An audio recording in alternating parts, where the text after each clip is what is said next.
இறை இயேசுவில் எனக் அன்பார்ந்தவர்களே, நம் ஜீவனுள்ள தேவனின் உயிருள்ள வார்த்தைகளை தினமும் கேட்பதன் மூலம் உங்களுக்கு நன்மையும் ஆசையும் உண்டாவதாக. இன்றைக்கு நம் உள்ளத்தில் ஆண்டவர் பேச விரும்புகிற திருவசனம் திருப்பாடல்கள் 150 அதிகாரம் 6 திருவசனம். அனைத்து உயிர்களே ஆண்டவரை புகழ்ந்திடுக, அல்லேலூயா. இறை இயேசுவில் எனதருமை நண்பர்களே, உங்கள் அனைவருக்கும் நம் இயேசுவின் அன்பை உரித்தாக்குகின்றேன். இன்று முதலாம் புனித மெத்தோடியஸ் அவர்களின் நினைவு நாள். அவரிடம் நமக்காக இறை இயேசுவிடம் பரிந்து பேசி அவரின் மேலான இரக்கத்தை பெற்று தரும்படி ஜெபித்துக் கொள்வோம். நண்பர்களே, இந்த புது நாளை காண்பதற்கு நாம் சுவாசத்தோடு உயிரோடு ஜீவனோடு இருக்கின்றோம் என்றால் அதற்கு முதல் காரணம் இயேசுவின் சுத்த கிருபைதான். அதற்கு நாம் இயேசுவுக்கு மனமாற நன்றி செலுத்த வேண்டும். மனமாற புகழ்ந்து பாடி துதிக்க வேண்டும்.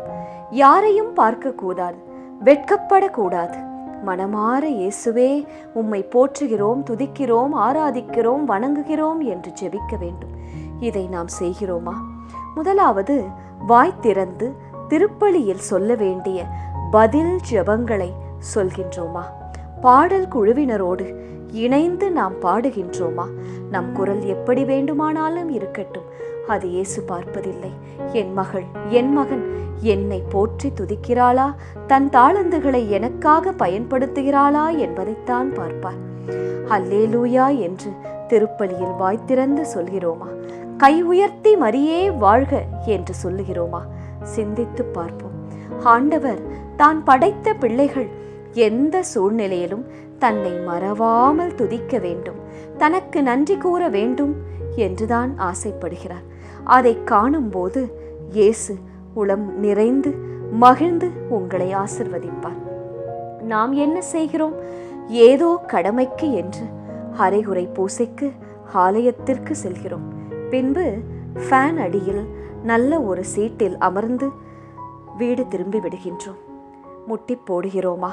தலைவணங்கி கரம் குவித்து நம்மை படைத்து காத்து தேவைகளை சந்தித்து வருகிற தேவனாகிய இயேசுவை உயிரோட்டமான உணர்வுகளோடும் வார்த்தைகளோடும் மனதோடும் ஆராதிக்கின்றோமா? சிந்தியுங்கள். இறுதி ஆசிர் முடிந்து குருவானவர் செல்லும் வரை காத்திருந்து ஜெபிக்கின்றோமா? நற்கருணையை ஆராதனை செய்கிறோமா? இல்லையே நண்பர்களே. இதையெல்லாம் நாம் ஒழுங்காக செய்து தினமும் நம் ஆண்டவர் இயேசுவிடம் காலையிலும் இரவிலும் நேரம் கிடைக்கும் போதெல்லாம் ஜெபித்து வந்தால் அதன் பலன் மிகுதியாயிருக்கும்.